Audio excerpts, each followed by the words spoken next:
राधे राधे महाराज जी, आपके चरणों में कोटि कोटि प्रणाम। महाराज जी, सांसारिक जीवन में सभी जिम्मेदारियां, भय, लोभ, भोग और प्रलोभनों के साथ रहते हुए मानसिक सुख शांति की उचित प्राप्ति करना बहुत कठिन है। बचपन से ही भगवान के प्रति रुचि है और उम्र के साथ ये संतों के आशीर्वाद से बहुत बढ़ी भी रही है। पर भगवत चिंतन क्षणिक मानसिक शांति तो प्रदान करता है, पर मन अपने व्यवहार अनुसार कई जगह भटकने लगता है। और पर वो चिंतन ना होने के कारण, निरंतर चिंतन में आप नहीं कह सकते, क्योंकि हम लोग उसी मार्ग से चले हुए हैं और उसी अवस्थाओं को पार किया है।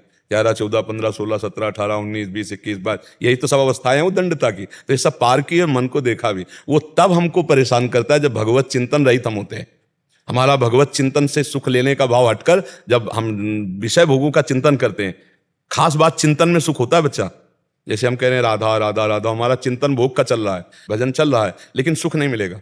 सुख होगा जब मुख से राधा और चिंतन भी राधा का हो, चरणारविंद या नाम का चिंतन। तभी जब हमारा चिंतन विषय सुख का होता है, तब फिर नाम में सुख नहीं मिलता और मन अशांत हो जाता है।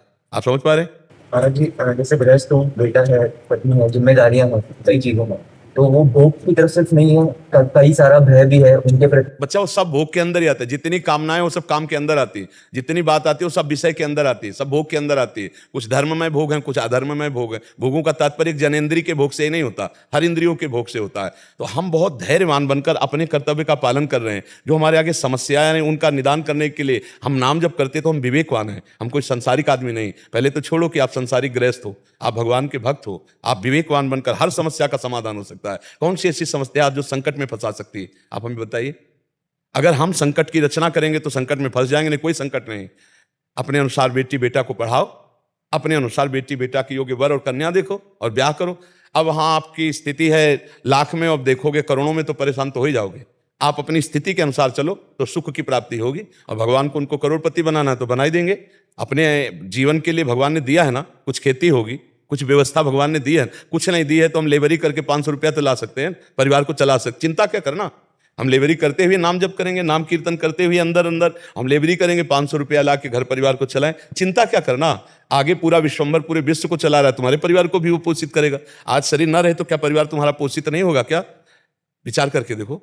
वही है जो मतलब वो चिंतन से चिंता की तरफ मन जो जाता है। नहीं, बिल्कुल चिंता, सत्संग से ही चिंता का नाश होता है। आप सत्संग के वचनों को बार बार सुने और उसको अपने हृदय में धारण कर। चिंता क्या करना, भगवान हर व्यवस्था करते हैं। जब आपको अनुभव होने लगेगा ना, तो आप भी यही भाषा बोलने लगेंगे जो हम बोल रहे हैं कि चिंता नहीं करनी, हर व्यवस्था वो कर देते हैं। कैसे हम तुम्हें बताएं, पूरे जीवन में कदम कदम पर उनकी कृपा को देखा है, उनकी कृपा को देखा है, हर कदम देखा है। लाखों घटनाएं ऐसी हैं जो भगवान के भरोसे हो जाने पर जो धन से नहीं किया जा सकता था, वो उनकी कृपा से सर से हो गया।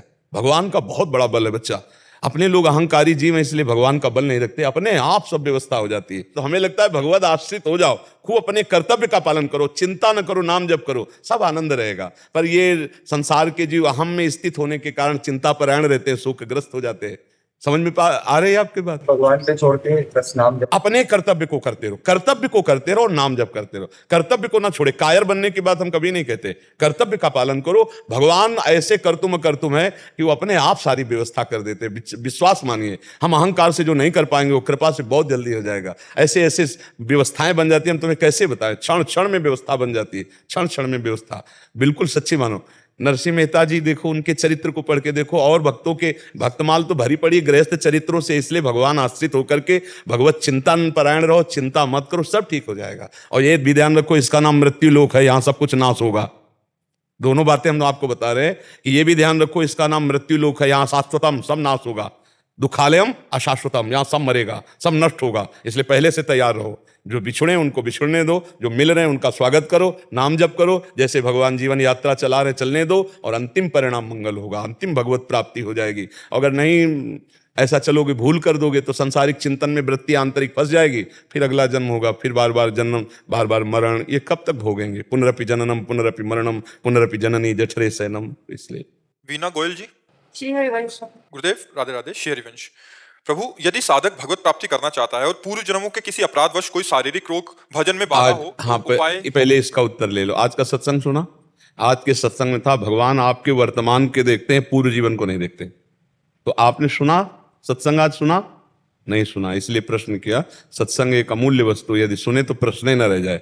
ध्यान दो, सत्संग में आज एक वचन था कि भगवान वर्तमान के जीवन को देखते हैं, पूर्व के जीवन में नहीं। ये कितना पापी रहा है, नीच रहा है, ये नहीं देखते। अभी मेरा भगत है, भजन कर रहा है, ये देखते हैं, इसी से कल्याण हो जाता है।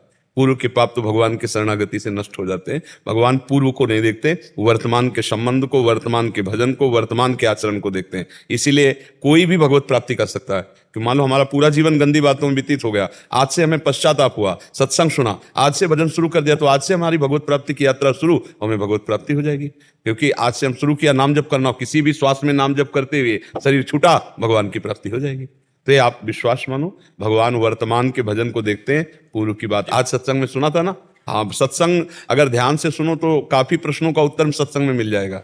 और शारीरिक रोग हो तो महाराज जी भजन में जो बाधा होती है पूर्व के कर्मों के अनुसार, तो उससे मुक्ति करके कैसे? नहीं, शरीर में ज्यादा प्यार करने से परेशानी होती है। 3 बच्चे हैं ना, इसलिए उससे भी मुझे पाप ही लगा होगा। मैंने ये कह रहे हैं कि अभी शारीरिक कष्ट या रोग भी प्रकाशित हुआ है। हाँ, पर सबका पालन पोषण भगवान करते हैं। मान लो जिनके माता पिता पधार जाते हैं तो उनकी संतानें ऐसा थोड़ी कि बड़ी नहीं होती, उनका पालन पोषण नहीं होता, वो फुटपाथ में आ जाते हैं, ऐसा नहीं। भगवान सबका यथायोग्य कर्म के अनुसार भरण पोषण करते हैं। जितना आपसे बन सके उतना कीजिए, नहीं आप देखिए अपने आप सब होगा। भगवान अपने आप पूरी सृष्टि का पालन पोषण कर रहे हैं। आपके तो 3 बच्चे हैं, भगवान के तो तीनों लोक के बच्चे हैं, सब तीनों लोक का पालन करने वाले स्वामी हैं। तो आप चिंता मत करो, नाम जप करो। और शरीर के दुख सुख तो भोगने पड़ते हैं। जो शरीर रचना के समय दुख सुख लिख गए ना, वो देखो बड़े बड़ों को भोगने पड़ते हैं। तो इसलिए उसकी तरफ से तो ज्यादा मतलब आसक्त ना हो कि हमारा शरीर स्वस्थ हो जाए फिर भजन करें, ऐसा नहीं है। अगर प्रारब्ध आ गया भोगने का तो भोगना ही पड़ेगा, बड़े बड़ों को भोगना पड़ता है। अगर मन में भगवान का भजन ना हो तो शरीर के कष्टों में इतना दम है कि जीव मृत्यु मांगने लगता है। तो हमें लगता है कि अगर नाम जप हमारा चलता रहा तो हम हर कष्ट सह जाएंगे। नाम जप नहीं चला तो फिर बड़ा कष्ट, संसार फिर यही तो भोग हैं। नाना प्रकार के रोग, नाना प्रकार की विपत्तियां, नाना प्रकार के संकट कष्ट देते हैं। इसलिए चिंता न करें, नाम जप करें, तो उसी से सहने की सामर्थ्य आ जाएगी और उसी से परिवार का भी वो सब पोषण करते हैं, सब व्यवस्था करते हैं।